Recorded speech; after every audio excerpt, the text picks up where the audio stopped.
Wait a second, what is this for? Hey, welcome to Jim's Hot Rods and Beyond. GMC, I believe it's number 5 video or something like that. It's going to be number 5, 4 or 5, one of the two. But anyways, we're going to get back to that, okay? Tubbing this bad boy, okay? I talked about the front rear leaf spring hanger, but I didn't talk about the rear, the right, basically right and left rear hanger. Some people call them hairpin hangers or whatever. But anyways, it's a leaf spring hanger. It's not a big, it's just shackles.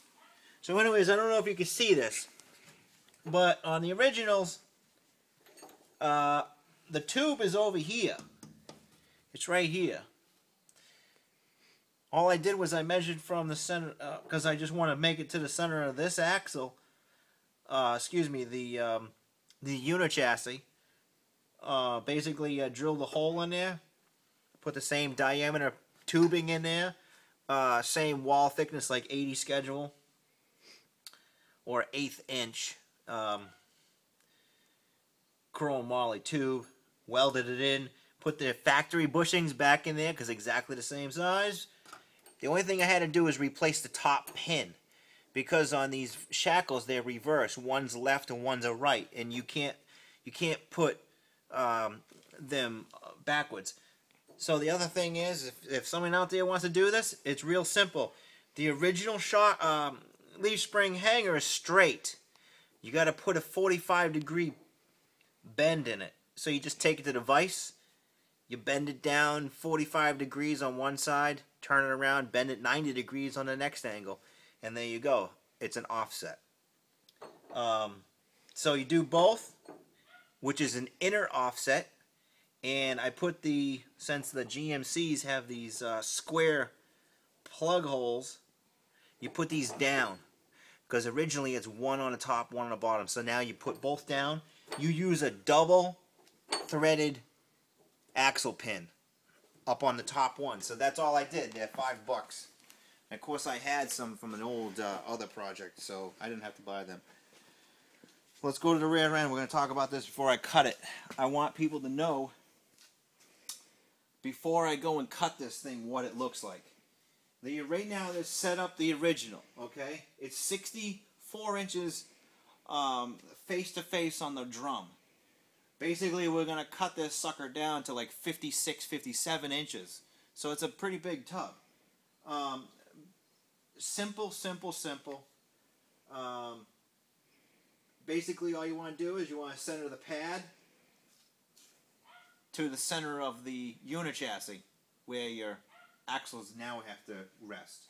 I just have to take the pad, cut them off, put them to the center of the new axle, and that's it. Done. Simple shit. And other than that, if anybody out there has cut an axle, there's several different ways of doing it. Some people, on a Ford particular axle, like a Bronco or whatever, 9-inch, I just cut the welds off the front at the hub. You cut it off here, it will grind the welds out, and then you can shorten the shaft there, or the tube. Or some people just order new tubes and put it in a new carrier. But on the Chevys, there's rosette welds in the housing. What I'm going to do is I'm going to just drill those out, pull the shaft out, cut the shaft, put it back in, and fill it welds back in, and then stitch weld it up there. It'd be just like factory. You won't even know I did it. And I don't have to mess with this flange, because on the Chevys or the GMCs, it's a tapered flange. It goes from like 3-inch down to 2 5/8.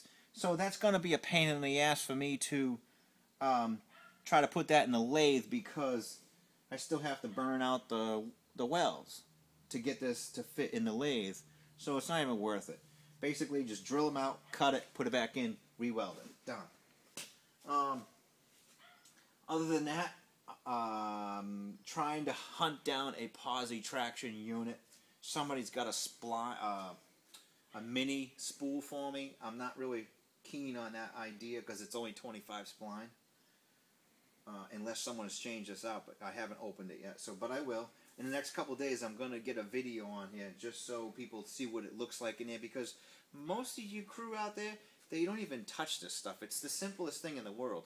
They send it to some guy and they pay ridiculous money for it when you could do this all yourself. It's really nothing in it. You got 2 gears. You take the 2 gears, you divide the 2 together, and you get your ratio. And basically, you got 2 outer bearings, a couple inner racers, some seals, and a pair of axle shafts that, well, anybody can respline. I could respline my own, but I don't have a dividing head, and don't ask me questions about that because I can't get into that. That's a whole nother purpose. But anyways, leaf springs, they're absolutely flawless. Everything on this axle I'm going to reuse because it was covered in this massive grease. If you look at this, this was a whole big crust. You couldn't even see all of this. This was completely encrusted with grease and dirt because the old 194 6-cylinder was leaking pretty bad by the blow-by tube. So all of it came down the passenger side and just coated this thing. So it's like brand new.